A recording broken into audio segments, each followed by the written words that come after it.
aviation safety and security. Apologies for starting a little bit late, we were just waiting for some journalists coming for the briefing. And it's going to cover two areas, so operational challenges and the challenges of ramping up the industry as we recover post-pandemic, and also what future post-pandemic improvements could look like, as well as safety challenges. Nick, over to you. Thanks, Catherine. Good morning, everybody. And as Catherine mentioned, I'll touch on some of the operational challenges that we're seeing, and I'm sure you've either experienced or read about, and some of the things that we can and are planning to do as an industry, and then finish off with a couple of high-profile safety incidents that we're continuing to follow as any operational briefing, safety being our paramount reason for existence, to make sure that we cover off a couple of those things. So, no big surprise here. Skilled staff shortages have been at the root of some of the challenges that we've seen. There's been quite a few well-noted delays and disruptions that are grabbing headlines across the world, and depending on where you are. If you're in Canada, it's probably Toronto. If you're in the Netherlands or in Europe, you're looking at Heathrow and some of the challenges that they've had, or some of the real well-noted issues in Amsterdam, which continue, or some of the problems that we've seen sporadically in Dublin. It's not every airport, it's not every day, and it's not every flight. So I think that's really, really important for everybody to take away. And I think another important factor is that we're, as an industry, very popular when it comes to politicians taking runs at us and using us as an example for their own purposes in terms of whatever that may be politically. And that also has drawn some attention to some of the challenges that we've seen. However, post-COVID, there has been some unique circumstances that have contributed to resourcing challenges for sure. And I'll try to, in the next couple of slides, try to unpack that a little bit in terms of why that is.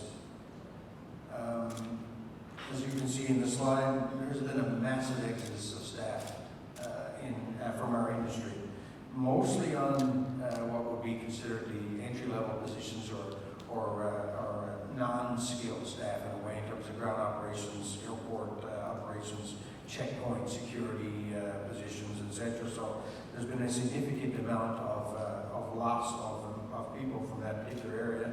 Many were furloughed during the COVID shutdown, and as a result, didn't come back.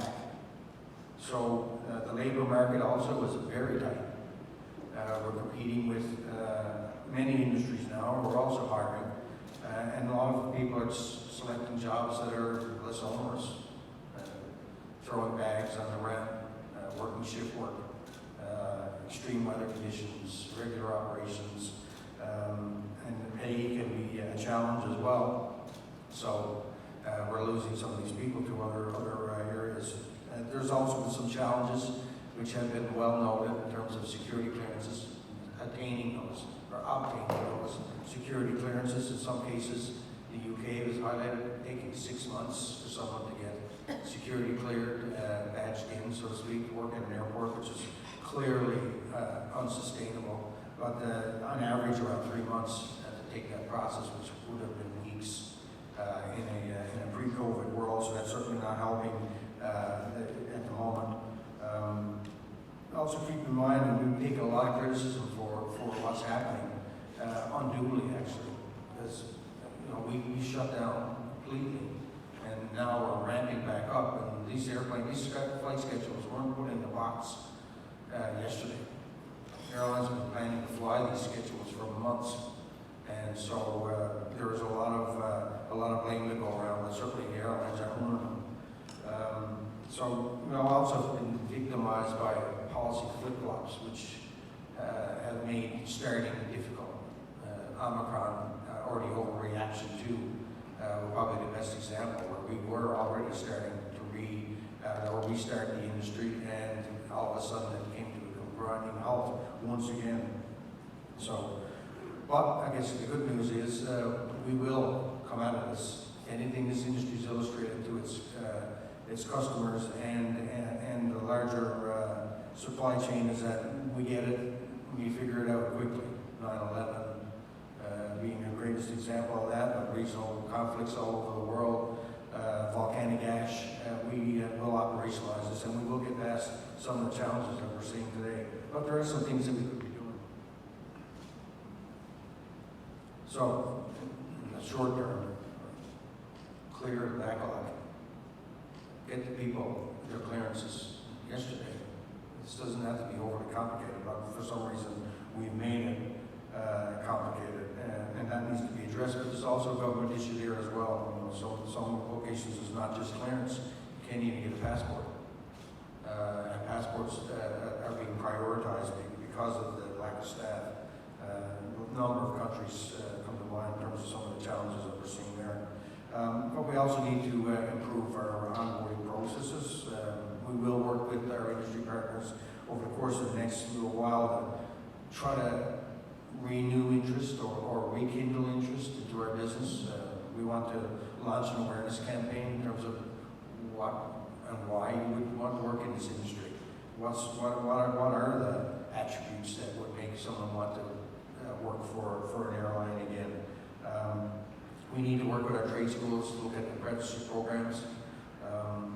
We need to illustrate career path mapping.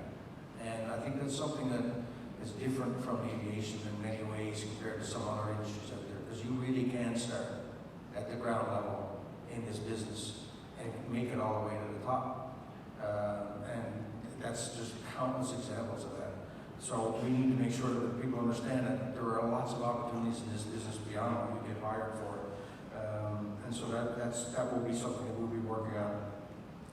We also need to think about the century we're in and stop training the way we've trained in the past and start looking at different ways of training and appealing to the new demographic that we're targeting in terms of online training, competency-based training. These types of things are what the next generation will want and expect to see, and we can't continue to do it the way we've always done it in the past, which is sitting in the classroom with a book, and it just doesn't work that way anymore. In the longer term, there are some things that we can also be doing in terms of mutual recognition of security from one country to the next, at least for like countries. It doesn't happen today. So if you got hired in the UK and you went through all the rigmarole of getting your security clearance, and then all of a sudden you had an opportunity in the US, you have to go through it all again. It doesn't make any sense. And we need to find the right ways to be able to improve that process between at least like-minded countries. Retention programs are important as well. We need to give the people reasons to stay. And it's critical that we look at standardizing our processes across the industry in order to allow for that. And opportunities to move. My boss will talk about being a pilot, and you can fly a 737-800 in any country in the world. It's the same 737-800. Why is that? Because it's standard. We aren't the same when it comes to ground operations, and we should be. And other processes within our business as well. Why do we have to be so different from one place to the next? That would allow for the workforce to be a little bit more transient if they wanted to. And the other opportunity that would present itself in terms of when we implement standardization is training passport concept. So as an example, if we were trained on they'll use the ramp again in Doha, and you could potentially use that training credentials and take it to some other country and be recognized for it. And then certainly only requires differences training. Right now we treat you as if you never stepped on the ramp before. So that's huge opportunities in terms of being able to address some of these shortfalls. I guess the last thing would be automation. I hate to pick on the ramp, but we all travel, and we all know what automation has been and what it means in terms of above the wing when you go to an airport. Online check-in, mobile check-in, bag drop, automation, self-service all over the place. Well, I can tell you that if you went on a ramp, we're still doing the same things the way we've done for the last 50 years. Nothing really has changed that much. And what we can ask ourselves to spend that session specifically on why that may be, but the fact remains we need more automation in areas where it can be automated. Bridges, baggage, these things do not need to be handled the way we handle them, but we do. So that needs to be expedited and will be over the course of the next couple of years. hitting two buttons. Choke points.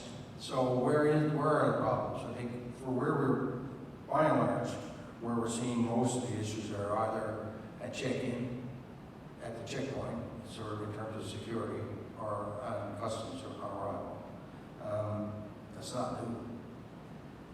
Anyone, again, I'm sure everybody in this room has traveled extensively. Sometimes that's been an issue pre and post-COVID. But it's a little bit more pronounced now, and primarily because we've layered on additional requirements, document checks. Do you have your PCR tests? Do you have your vaccination slips? Do you have downloaded the app for that specific country? And if you go to multiple countries, I've been in this industry for almost 30 years, and I took a couple of hours to make sure I had what I needed to come here. And for someone who doesn't travel on a regular basis, it's a bit daunting. So it's added complexity, unnecessary complexity.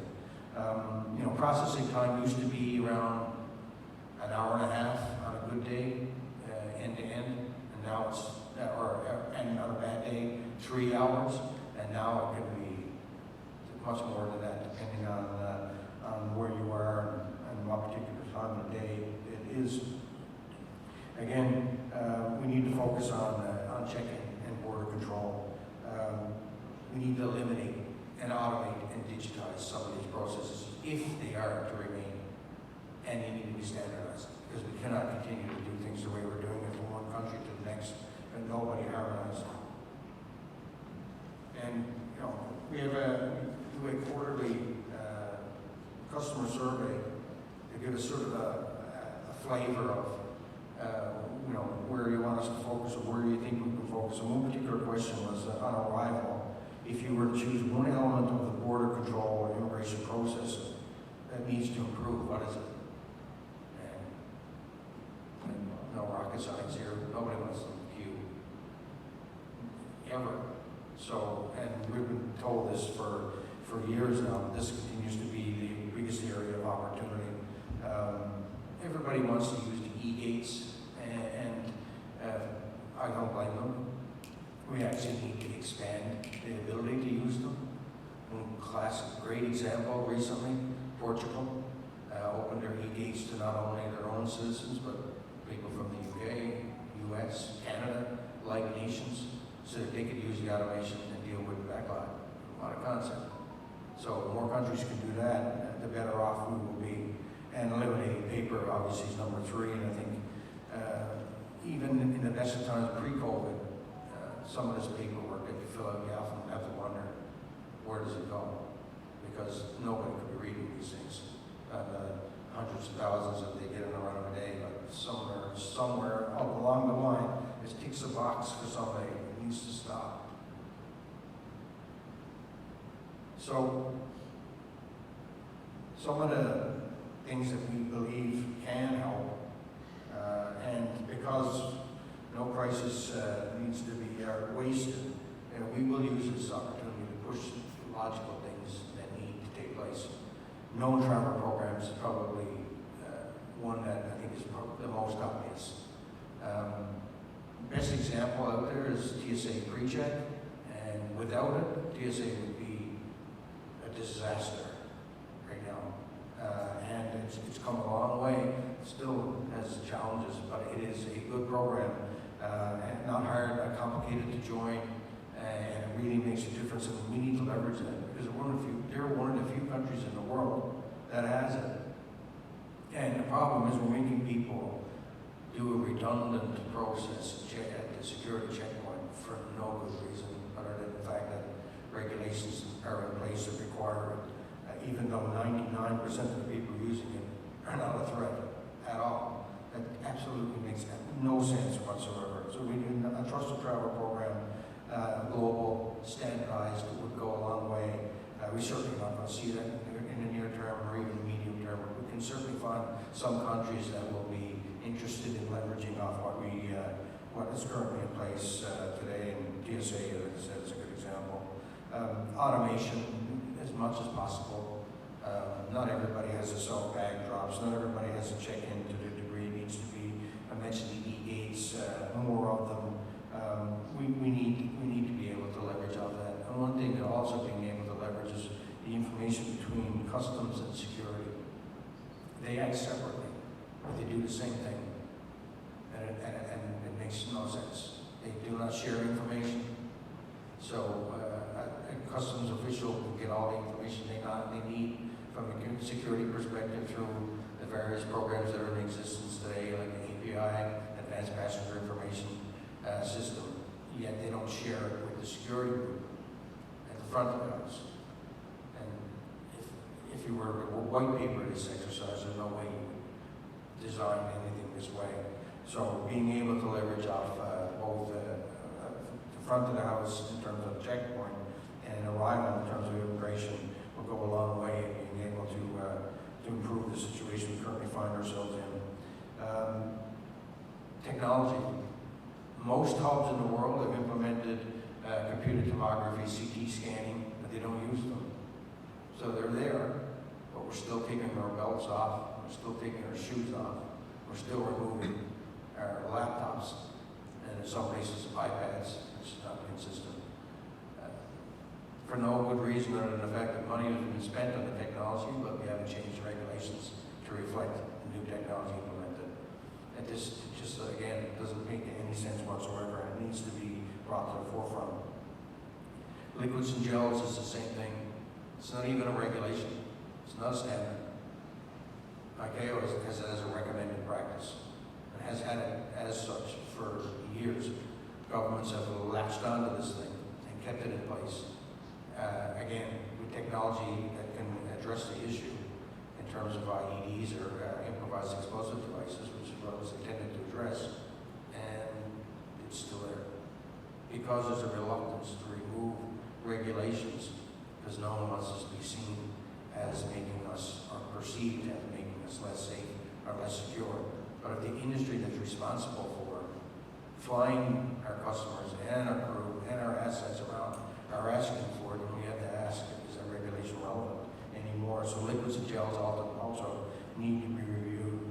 And I think the last area of opportunity, which sometimes can be controversial because it gets mixed up with digital identity, but it's actually the use of the travel token, biometric, and eliminating paper.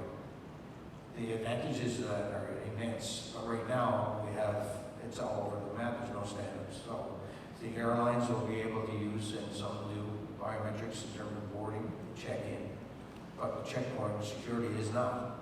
Or if they are, they're using something different. And customs are either doing it or not doing it, but if they are, they're also doing something different. It doesn't work that way.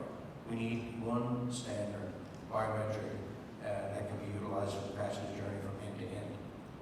Doing that will save resources, will save time, and most importantly, give our customers what they've been asking for a very long time. And this is not about digital identity. That's a totally separate debate. This is about taking existing paper passports, boarding cards, and digitizing them. That's it, in terms of the total. It needs to happen. Standards are almost there, just need agreement on it. So that's it on the sort of operational stuff, and nothing's new. I think that we're seeing some real pain points. We probably haven't seen the last of them. Labor is now raising their heads, but that's not a surprise either, because when you're down, what an opportunity to negotiate. So, when labor leaders are using this as an opportunity to give something more for their staff, they're going to take full advantage of that. We are seeing some issues like that, and we have weather that's going to come at us. We're in a rough time of the year, especially in the northern hemisphere in terms of thunderstorms and eventually hurricanes. So we will see some operational impact as well. But in time, I'm confident that we will get back to where we've been in the past. In terms of safety, 5G has been a bit of a mess in particularly one area. We're supportive of 5G, very much so. I mean, how could you not be? Anyone who doesn't want faster internet? That's the world we live in today. Everything needs to be there instantaneously. I'm old enough to remember dial-up, or I am old enough to remember no internet at all. And some of you may feel the same way, but that's just not the world we live in anymore. So instantaneous communication is required, and we all benefit from it. But it can't be done at all cost. And in our case, there are some very significant, significant issues that are bothering us in terms of how this is being coordinated. In particular, in one country, which I'll get to in a minute. But we need to be better coordinated when we do these things, because failing to do so ends up, nobody wins, in fact.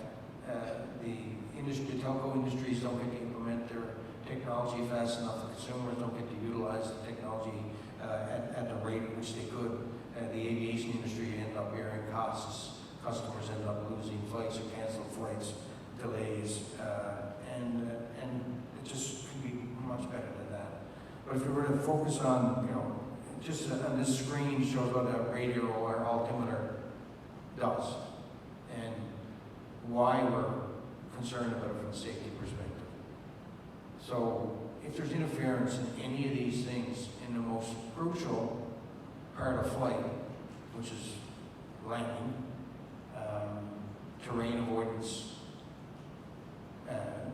TCAS, wind shear, cockpit display, any of these go haywire, it's going to potentially cause a problem on arrival that we just can't afford to have that type of interference.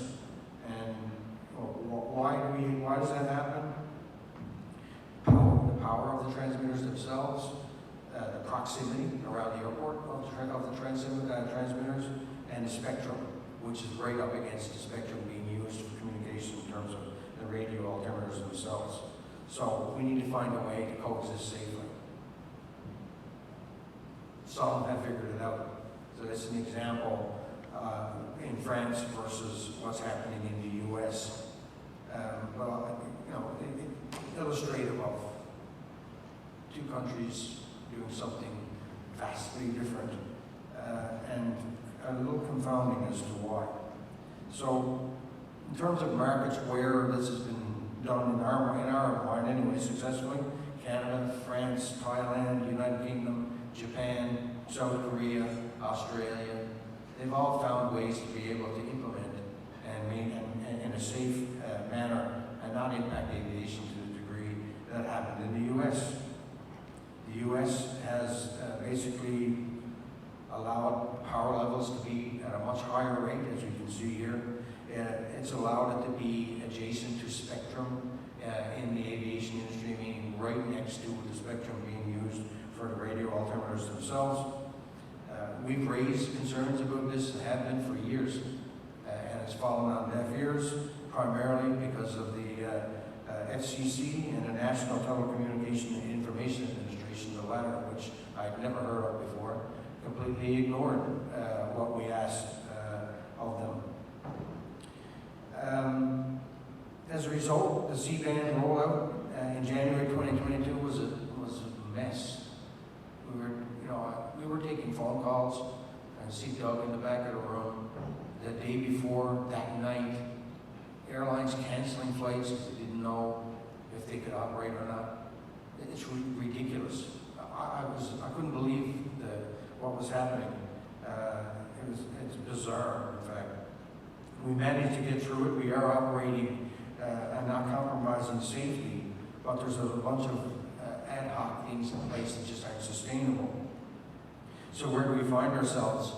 We find ourselves in a situation where we're mandated to implement radio filters and new radio altimeters altogether on all fleet aircraft operating into the U.S. by July 2023. And the FAA claiming that there's consensus on this date, which there isn't. The manufacturers won't commit to this date. The airlines aren't really sure because they've not seen anything in terms of a directive yet that explains this perfectly for them. And we're a year away. So I'm willing to put money on it right now that if it stays the way it's been suggested, we will see massive disruption to to our networks in July of next year, and all the burden placed again on the airline industry.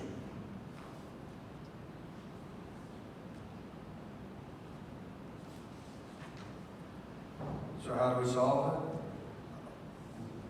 We do what other countries have done, but I think the ship has sailed, unfortunately. But we need to make sure that we have a plan in place to protect civil aviation spectrum, at the very least. And before deciding on spectrum allocations or conducting auctions for spectrum, there needs to be coordination and discussion with the industry that's affected by it. We continue to engage with governments to mitigate the threats, but we need better coordination, and we're not seeing it today. We also believe that we should bear the costs of this. It's 5G today, but 6G tomorrow. And so every time this happens, we have to go and change our radio altimeters again. And moreover, we also need the manufacturers of these equipment to find ways to address the single point failure. Because at the end of the day, they're the ones that are building these boxes, and they need to be more resilient than they are. And that will take some time, but also take some ingenuity that we definitely need to see as we move forward. So stay tuned, 5G. It sounds like it's not a big deal, but it could be. And it needs to be managed. Lastly, lithium batteries. You can't have a session without at least touching on this, which does keep many people attention on a regular basis for good reason, because it's growing. You're seeing more and more on our aircrafts. Lithium is growing at a 30% rate annually. So with that is increased risk. Incidents increase. And while safety is our top priority, in order to make sure that it's a top priority, we have to make sure that every opportunity we can to talk about this particular issue and what regulators need to do. The good news is that they're listening. The bad news is they're slow. What are those priorities? There needs to be enforcement. So if you're a shipper and you could willfully and knowingly put a lithium battery shipment that's misdeclared or undeclared on an aircraft and knowingly create that risk, there's no penalties. That's wrong. It needs to be criminalized. We need to have more teeth in order to be able to deal with people who abuse the system. We need screening standards. You can't screen for lithium batteries today. You screen for other things. But the technology and the standardization for screening isn't there. It needs to be. It can be. You just need a willingness to move in that direction. We have no fire testing standards either. So we have testing standards, fire testing standards for all kinds of things in the cargo hold of aircraft. But this isn't one of them. And we need them. And so we're working with a number of institutions to implement them or find standards, develop standards ourselves, and hopefully it will be adopted by the regulators because they're not necessarily as involved in this to the point they should be. The FAA actually being the exception in this case. And lastly, we need more data. This is not something that we're widely sharing among regulators or even airlines for a whole host of reasons. But in order, what gets measured, it's fixed. So in order for us to have a better understanding of where we are, where the impacts are, where the challenges are, near misses is a good example as well, where we're actually catching it before it becomes a problem. Because that's very important in sizing how big this issue is as well, which is something we're very good at in other areas, but not so much on dangerous goods, particularly around lithium battery. So, don't want to leave on a down note, but it is certainly something that we're safe and we handle it very well, and we have good procedures in place when something does happen. But with the increased amounts of on our aircraft and continuing to be so, it is important that we fix some of these things that have been highlighted, and it's up to the regulator to be able to do so, and we are on them as much as possible. And for that, I thank you very much. No, thanks, Nick. We'll now open for some questions. Also, just to let you know, we'll be issuing a press release on lithium batteries and 5G. So you get more information there. First question, please. Andreas Reed, German journalist. Nick, two questions. First of all, you mentioned some of the immediate measures that need to be taken to ease the check-in problems and congestion problems on the ground we're facing right now. Is any of these possible as a short-term measure even still this summer? So is there any quick action possible in some ways, at least of the points you suggested? And the second question, we want to talk about digitalization that should help ease these processes. And my question is, in Europe, for example, it's now possible to kind of still do online checking when you have this European QR code that you're vaccinated. But I wonder, there probably must be many countries worldwide where it's still not possible to travel between countries and do the usual online checking because of COVID requirements and obstacles. Can you tell us about the status there and what you hope to achieve?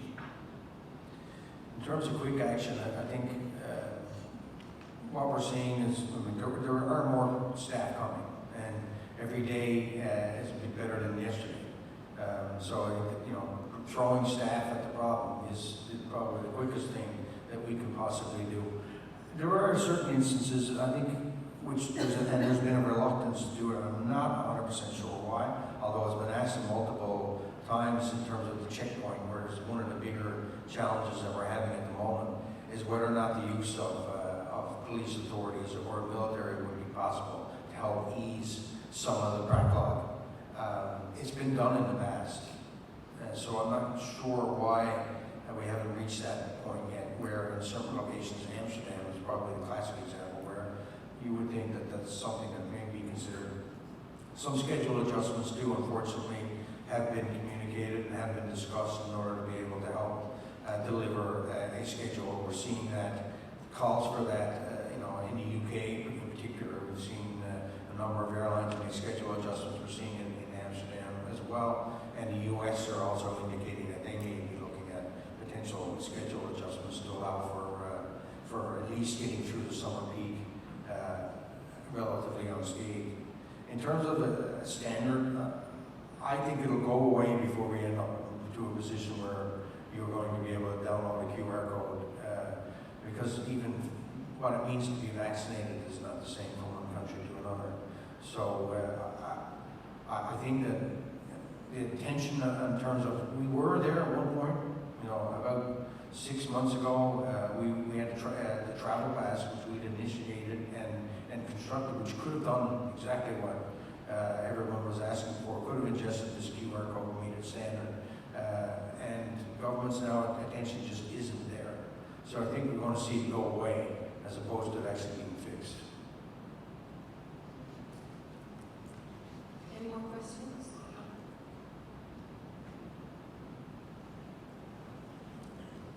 Hello, Robin Ironside from The Australian. I was just wondering if you're aware of any progress being made in the area of automating things like baggage and the other things that you mentioned, security checkpoints and ground handling. There has been a fair amount of automation on the baggage front in terms of once it's in the airport. More investment in this area, I think it's going to become a necessity. But we're not out of, people's heads aren't there yet. And oftentimes the debate usually centers around who's going to pay for it. And right now, because the airline industry's capex is strained, the airports are capital expenditure strained, there will be a time before there's any significant or substantial investment in baggage. I would think, tracking is another thing that we've been speaking about for a very long time. We still don't do it to the degree we need to, and that will become something that we press harder on. But right now, probably not. In the medium, short term, yes. Bridges could be automated tomorrow. There's already a standard in place for that to take place. We are seeing some examples of that around the world. I think you'll see more of it, because this actually could have an immediate impact in terms of utilizing staff to do something else. So that I think will be one of sooner than later initiatives. Beyond that, there are a number of things in terms of automation on the ramp, pushback tractors, remote control, type of automation, but we're just starting there. But we're probably, I would say, venture, I guess, 3, 4, 5 years away before we start to see any meaningful implementations from an automation standpoint on the ramp side of the business. Do you have any final questions? Hi, Nick. This is Andreas from Freelance from Germany. As far as lithium batteries are concerned, have you or has IATA got any figures about cases with passengers involved where their batteries got in a critical phase or situation? We do, but we don't share them for reasons of confidentiality with the airlines that are involved. We probably could get you some statistics, Andreas, that we can take your contact information that will be anonymized and give you an idea of some of the things that we're seeing that concern us a little bit. And if you wanted some of the more high-profile events are online. We've seen them in the most recent event, which wouldn't be a surprise. And actually, Akbar, if he was here, would spend an inordinate amount of time explaining the problems that they've seen. In particular, I had one incident, I think it was in India, within the last few months, where it was caught on the ramp, but the aircraft was essentially, cargo was destroyed with lithium battery fire, so it does happen. Thank you. Okay, good to go over the front.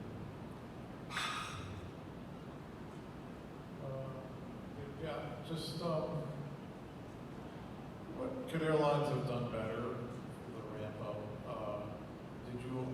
Were airlines properly calculating, for example, continued call-outs, high call-out rates due to COVID, and just was enough redundancy in place? There was just too much aggression in the scheduling, and as we see airlines, like in the U.S., making cuts, are they doing enough now to cut schedules?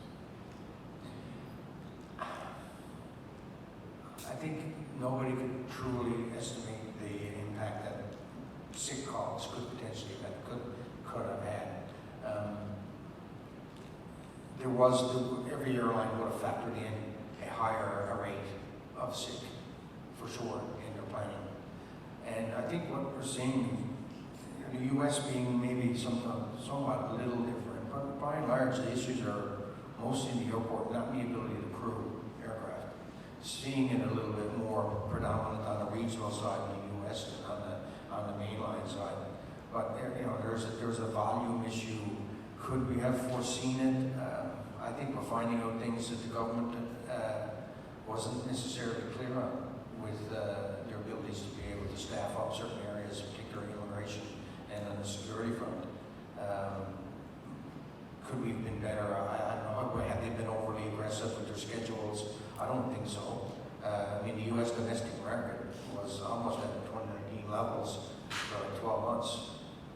So why all of a sudden the big issues? I think there's more to it than just the airline problems themselves.